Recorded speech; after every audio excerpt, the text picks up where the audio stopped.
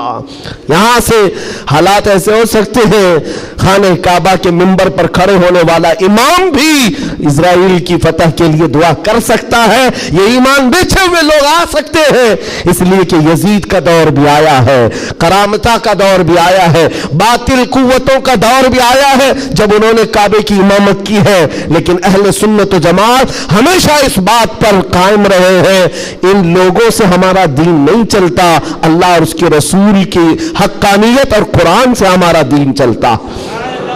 اور ایک بات آخری، اسلام اپنا دفاع خود کرتا ہے، اسلام اپنا ڈیفینس خود کرتا ہے۔ کفار و مشرکین کو اگر یہ لگتا ہے کہ مسلمان سوئے ہوئے اسلام کا کچھ بھی کر لیں گے، یہ ناممکن ہے، پاسبل نہیں۔ ہم جیسے کروڑوں بھی سو گئے تب بھی اسلام قائم رہے گا۔ اسلام اپنا ڈیفنس خود کرتا ہے، کیوں؟ اس لیے کہ یہ انسانوں کا بنایا ہوا دین نہیں ہے، خلاق کائنات کا دین ہے۔ اور قرآن میں رب تعالیٰ نے فرمایا یریدون لیطفئوا نور اللہ بافواہہم، لوگ اپنے منہ کے پھونکوں سے اسلام کا چراغ بجھانا چاہتے ہیں اور اللہ اپنا چراغ مکمل کر کے رہے گا۔ وَلَوْ كَرِهَ الْكَافِرُونَ، اگرچہ کافر ناپسند کرے۔ اور ایک بات سن کر کے جائیں، میرے رب کا وعدہ ہے قرآن پاک میں، یہ دین اسلام پوری دنیا پر غالب آ کر رہے گا، آ کر رہے گا۔ یہ بات میں نے کئی جگہ اسٹیجوں پر کی تو کچھ لوگوں نے کہا بھی تھا جو نان مسلم ہیں، انہوں نے کہا تھا کہ یہ مولانا ایسے بیٹھ کے چلا رہا ہے، حالات دیکھتا نہیں ہے، فلسطین میں ان کے ٹکڑے ہو رہے ہیں، شام کو تباہ کر کے رکھ دیا گیا ہے، عراق میں ان کے جنازے نکلتے ہیں، افغانستان کو توڑ کر رکھ دیا گیا ہے، اور یہ مولانا چلا کر کہتا ہے اسلام پوری دنیا میں غالب آ کر رہے گا۔ یہ اپنا محلہ نہیں بچا پاتے، پوری دنیا کی بات کرتے ہیں۔ ظالموں تمہیں خبر کیا ہے، اسلام زندہ ہوتا ہے ہر کربلا کے بعد۔ تاریخ یہ بتاتی ہے اگر اسلام کو ختم ہونا ہوتا رسول اللہ کے نواسی کی شہادت کے بعد ختم ہو جاتا، علی اصغر علی اکبر کی شہادت پر ختم ہوتا، جب رسول اللہ کے گھرانے کی شہادت پر اسلام نہیں رکا، ہمارے ہزاروں کے قتل پر کبھی اسلام نہیں رک سکتا۔ ایک غزہ ایک فلسطین کیا، ہزاروں غزہ تم اس زمین پر قائم کر کے دکھا دو، تب بھی میرا چیلنج ہے، اسلام تھا، اسلام ہے اور اسلام رہے گا۔ اسلام تھا، اسلام ہے، اسلام رہے گا۔ نبی پاک صلی اللہ تعالیٰ علیہ وسلم کا لایا ہوا یہ وہ حسین شجر ہے جس کی جڑیں تحت الثری میں ہے اور جس کی شاخیں اوج ثریا پر ہے، اس کے پتے کو ہلانا بھی مشکل ہے۔ لوگ آج یہ سمجھ کر کے بیٹھے مسلمانوں کو مارنا اس کا مطلب اسلام ختم ہونا، ایسا نہیں ہے۔